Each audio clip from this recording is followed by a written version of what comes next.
વડાપ્રધાન શ્રી નરેન્દ્રભાઈ મોદીજીના સુશાસનના અવિરત 12 વર્ષ પૂર્ણ થયાની ઉજવણીના અંતર્ગત Bharatiya Janata party ward number 11 દ્વારા વૃક્ષારોપણ તેમજ સફાઈનો કાર્યક્રમ કરવામાં આવ્યો હતો.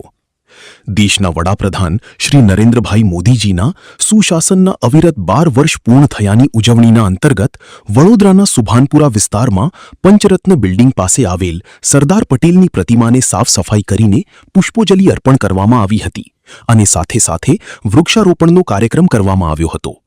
વોર્ડ નંબર 11ના councillor Narvisinh Chudasama, councillor Upendra Prajapati, councillor Archanaben Patel, councillor Nimishaben Shah, ward પ્રમુખ 11ના ભાર્ગવભાઈ, પૂર્વ કાઉન્સિલર મહાલક્ષ્મી શેટિયાર, સંગીતાબેન ચોકસી સહિત વોર્ડ નંબર 11ના હોદ્દેદારો અને મોટી સંખ્યામાં કાર્યકર્તાઓ ઉપસ્થિતિમાં રહ્યા હતા.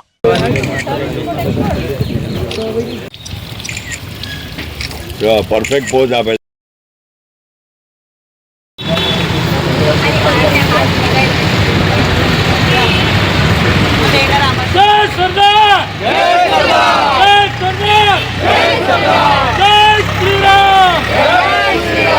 भारत माता की